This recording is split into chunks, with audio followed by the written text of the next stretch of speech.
and welcome to Bad Ideas, the show where we look at misfires, mistakes, and miscalculations from all throughout history. I'm Tony Southcott. And I'm Albert Berg, and my bad idea for this week is based around a brand name, Tony. Brand names play a big part in our lives. People have loyalties to Coke and Pepsi and Faygo if you're a Juggalo, right? Yeah, I was going to say, I didn't know what Faygo was until you said Juggalo, and then I remembered. And a lot more than that, obviously. But brand identity is something that's very important to what makes a brand successful or a failure, because it changes how people feel about it. There's the old study that says that the taste of Mountain Dew changes based purely on the shade of green on the outside of the can. Visuals do matter to people's experience with food and with drink. I didn't realize that the taste would actually change. Well, people's report of the taste changed. Well, that's what I mean, like the perception, which is really all we have anyway. Yes, when you change the color of a Mountain Dew can, people complain about the taste changing even if nothing changed in the formulation. And speaking of soft drinks, we're talking about a Pepsi company, a Pepsi subsidiary that you've heard of, I'm sure, Tropicana orange juice. In January of 2009, the Tropicana juice brand got a new look. The Pepsi-produced juice juggernaut had previously featured a box with an orange on the front, and there's a straw poking out of the orange. But the company thought it was time for a change. They wanted something more modern, more minimalist, more streamlined, and they hired a design agency called the Arnelle Group to come up with a new look for their juice boxes. Now, the Arnelle Group had previously made its name creating the iconic DKNY logo for fashion designer Donna Karan. They really put a lot of work into those 4 letters on a black background.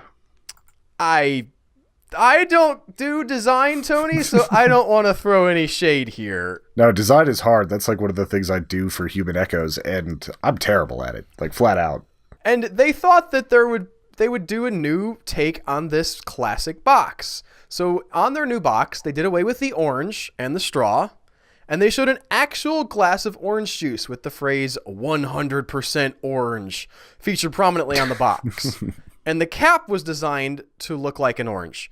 In reality, the cap just looked like a boob, but they said it was supposed to be an orange. And the thought process behind this, as described by the designer himself, made some sense. He said, listen, we've been showing the orange this whole time. We've been advertising the orange, but we're not selling oranges. We're selling juice. So why don't we show the juice? So they put this sort of nice picture of a very tasteful glass of orange juice on the front. It kind of went over the fold at the corner, and they had, again, their 100% orange thing, really selling the idea that this was orange juice. In addition to hiring this agency to create this new logo, Pepsi also spent $35 million promoting the new packaging. Because when you have a new package out, your old thing is going to look like a new thing, and you want people to know what they're buying. And their ad campaign was actually pretty good, I thought. It featured the phrase squeeze, it's natural.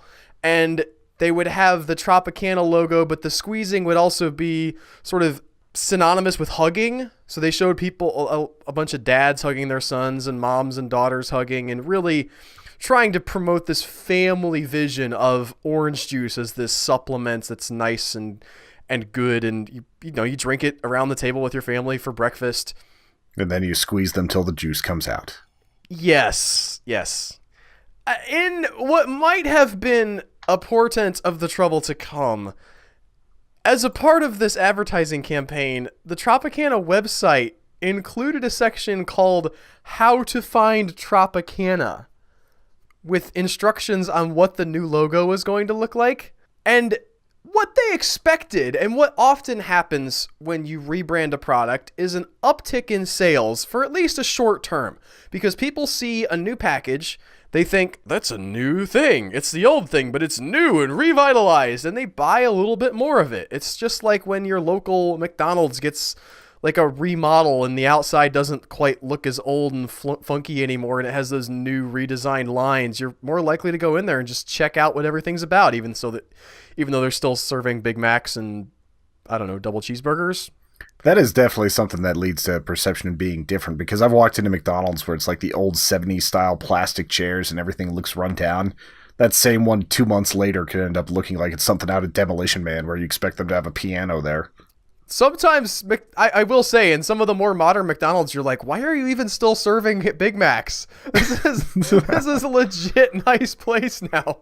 Upgrade the food. That's like, I don't need like 6 fountains in my McDonald's, but I'll take it. Unfortunately, that is not how it played out for Tropicana's new look. The reaction to the new look for the classic juice brand was immediate and viciously negative.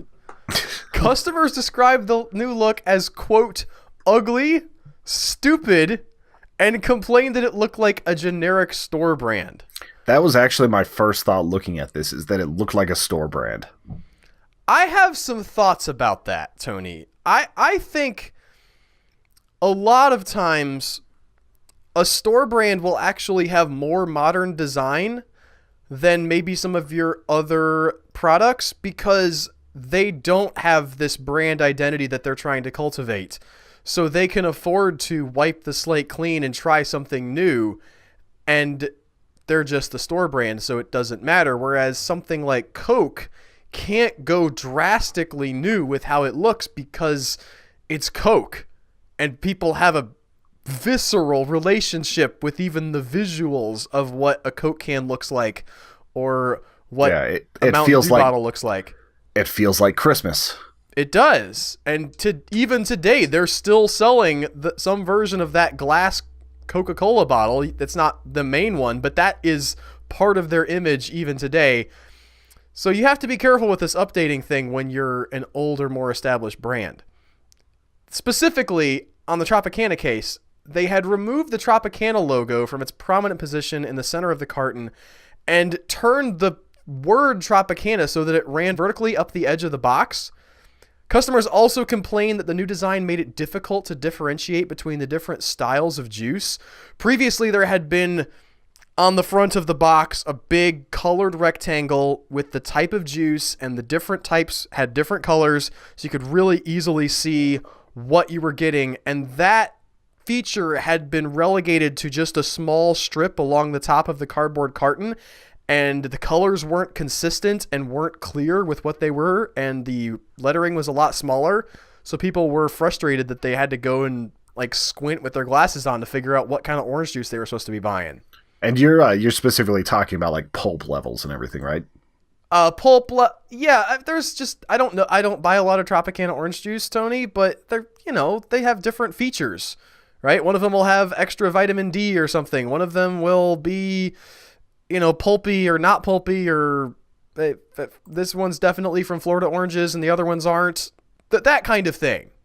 And they would tell you which different thing was based on these different color coding.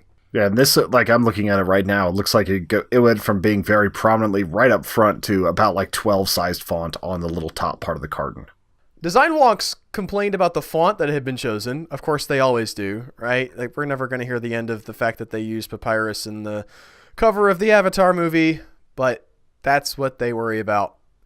Maybe James Cameron's next movie will have Comic Sans on it, Tony. That would be hilarious. Like, Back to Pandora, Avatar 2. And it'll still make $1 billion. They also complained that the imagery looked as if it had been taken from a stock images folder. That might be true. Much of this complaining was happening on a relatively new platform called Twitter, Tony. It was only 3 years old in 2009, but it was already establishing itself as a place where companies could interact directly with their customers. And the customers interacted severely negatively with the Tropicana brand. Are you seriously trying to suggest that people are complaining on Twitter? I know it's gotten better now, Tony. You may not remember back in 2009 when it was all just sort of hateful stuff and politics. I know now it's all cat memes, but back then it was real rough. Follow us at TSouthcott, at Albert_Berg, by the way. Yes. Much more importantly, however, was the fact that after the change, sales of Tropicana dropped a whopping 20%. That was a loss of over $30 million in sales. Not to mention the $36 million they spent on the rebranding marketing. That's correct. And it wasn't that people weren't buying orange juice because of this change. People were buying other orange juice. They turned away from Tropicana and said, well, I'll try the different thing since they stopped doing the thing that I like. And the sales of orange juice as a whole essentially stayed the same, and Tropicana took a massive hit in the orange dollars that were being spent in the US. Peter Arnell, the designer behind these massively disastrous changes, defended his idea as a needed modernization of the brand. But by February 22nd, less than 2 months after the new branding had been rolled out, Tropicana announced it was rolling back the changes and returning to the classic straw and orange look for their juice. And it's a very iconic logo. I just don't understand why they got rid of that particular part of it. Like, you could update that and make it a little more modern. But you did, like, why would you switch it to just a chalice filled with orange juice? Well, this Peter Arnell guy is a fascinating figure, and I don't have as much about him as I want to have. He seems to be, first of all, just a genuinely terrible human being. From what I've read, he was an awful boss. He treated all of his employees badly, and the female employees in his agency really badly. Just yelling and screaming at people, just violently and viciously combative. And he's a little bit kooky, and it's when you're dealing with an art type, it's hard to tell if kooky is good or bad. He wrote something like a 30-page essay on his redesign of the Pepsi brand logo, because he also redesigned the logo for Pepsi, and it kind of had that big bulge in the middle. And he was talking about things like the gravitational pull of Pepsi and how that would affect the lines in the logo. I don't know what's going on with the guy. Sometimes there's a very thin line between, like, insanity and greatness, and it sounds like he's hit the right side a couple times and lives on the right side. On the wrong side. Or on the wrong side, excuse me. He said of this reaction, by the way, I'm incredibly surprised by the reaction. I'm glad Tropicana is getting this kind of attention. Which, the old sort of all publicity is good publicity from this guy, probably not the case considering they lost $30 million in sales. The first chapter of his self-help book, by the way, which he published the very next year, it was called Shift, focused entirely and weirdly on oranges.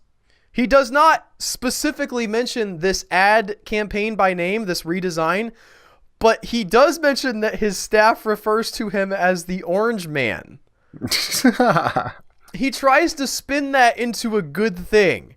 He tries to take that as a badge of honor, despite the fact that it's almost certainly because he totally screwed up this ad campaign.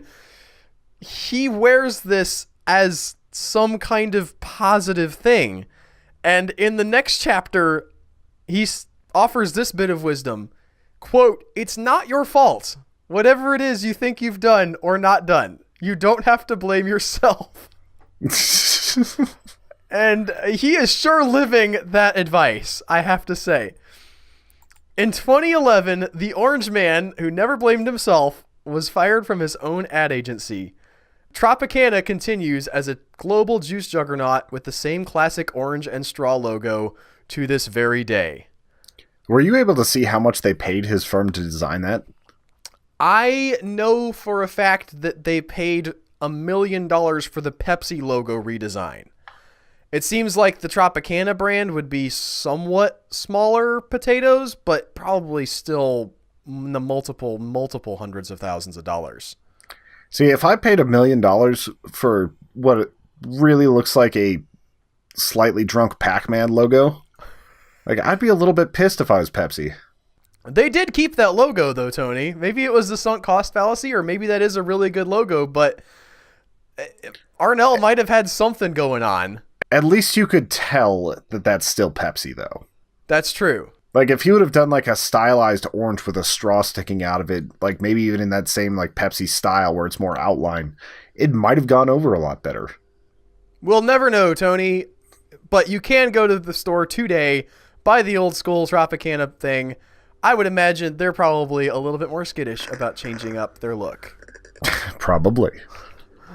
Well, that's going to do it for this week on Bad Ideas. I hope that you enjoyed it. A little bit of a peek into something I would say not very important, Sony, in the grand scheme of things. I mean, I guess it's important if you lose a bunch of money and you have to lay people off, but branding is kind of a silly thing, and yet it's such an important part of our lives.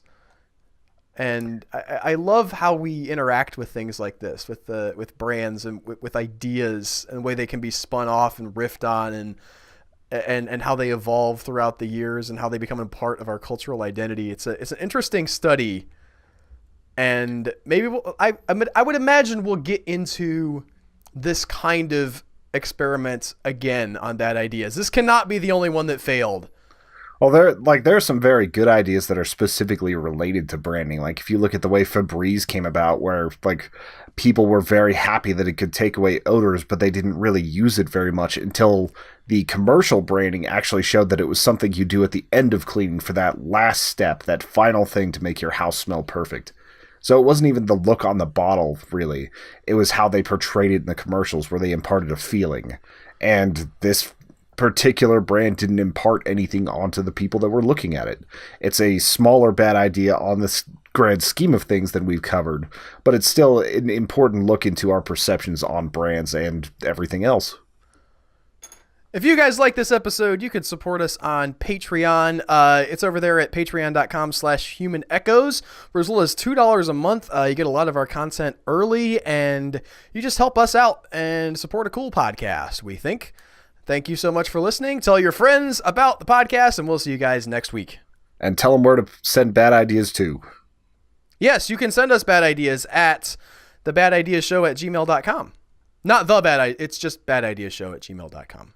So if you have bad ideas you want us to take a look at and we like them, we will put them on the show. You guys have an excellent week, and we will talk to you soon. Bye.